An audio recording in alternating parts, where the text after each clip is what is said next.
திருப்பத்தூர் மாவட்டம் ஆலங்காயம் அருகே வைத்தியம் பார்க்க சென்ற நர்சிங் கல்லூரி மாணவியை சாமியார் ஒருவர் இரண்டாவது திருமணம் செய்த சம்பவம் பரபரப்பை ஏற்படுத்தியுள்ளது.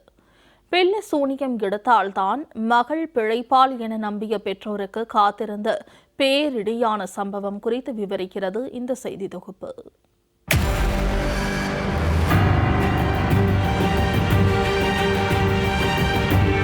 திருப்பத்தூர் மாவட்டம் ஆலங்காயம் அடுத்த உமையப்ப நாயக்கனூர் கிராமத்தைச் சேர்ந்த ரமேஷ் கவிதா தம்பதியினரின் மகள் காயத்ரி. 3 ஆண்டுகளுக்கு முன்பு திடீரென உடல்நலக்குறைவால் பாதிக்கப்பட்ட இவரை கல்லரப்பட்டி காளியம்மன் கோயில் சாமியார் சுப்பிரமணியிடம் பெற்றோர் அழைத்து சென்றிருக்கின்றனர். அப்பொழுது அந்த சாமியார் ஆடிய ஆட்டம் இருக்கிறதே, உன் மகளுக்கு பேய் பிடித்துள்ளது, பில்லி சூனியம் வைத்திருக்கிறார்கள், ஆடு கோழிகளை பலி கொடுத்து கோயிலில் 2 வாரம் தங்கி சிகிச்சை எடுத்தால்தான் இவள் உயிர் பிழைப்பாள் என பெற்றோரை மிரட்டியிருக்கிறார்.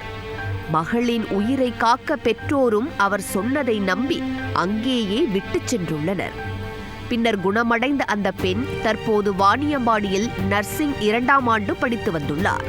கடந்த 22ஆம் தேதி மருத்துவமனை பயிற்சி முடிந்து வீடு திரும்புவதாக கூறிய பெண் இரவு வரை வீடு திரும்பவில்லை. பதறிப்போன பெற்றோர் தேடிக் கொண்டிருந்த போதுதான் அந்த ஷாக் போன் கால் வந்தது. சாமியார் சுப்பிரமணி போனில் அழைத்து, உன் மகளை நான் கல்யாணம் பண்ணிக்கிட்டேன், நாங்க திருப்பதி போறோம் என்று கூறிவிட்டு இணைப்பை துண்டித்துள்ளார். இதனால் அதிர்ச்சியில் உறைந்து போயினர் பெற்றோர். உறவினர்களுடன் சாமியாரின் வீட்டிற்கு சென்ற பெற்றோருக்கு மற்றுமொரு அதிர்ச்சி காத்திருந்தது. அங்கு சாமியாரின் முதல் மனைவி கொடுத்த விளக்கம் அனைவரையும் பதற வைத்தது.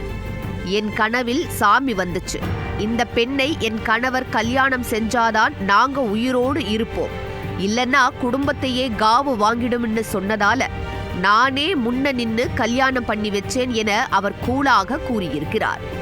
அவர் கல்யாணம் பண்ணும்போது நான் இப்ப யாருமே இருக்க கூடாது, அப்படி இருந்தா அவங்க செத்துருவாங்கன்றதுனாலதான் அவங்க 2 பேர் மட்டும் தான் கல்யாணம் பண்ணாங்க, யாரும் இல்லாங்க. உண்மை.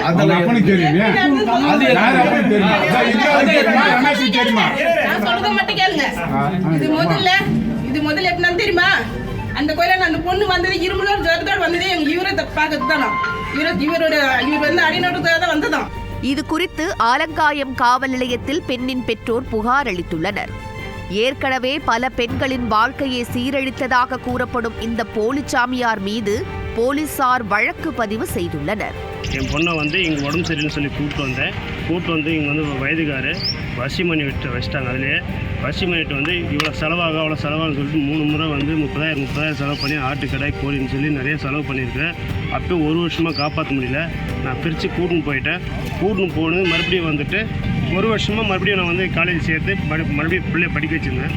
இப்போ 3 நாளைக்கு முன்னாடி வந்து முந்தானத்து ஈவினிங் வந்து காலேஜ் முடிச்சுட்டு வெளியே வரும்போது கடத்திட்டு இருக்கிறாங்க. தலைமறைவாக உள்ள சாமியாரையும் அந்த பெண்ணையும் போலீசார் தீவிரமாக தேடி வருகின்றனர்.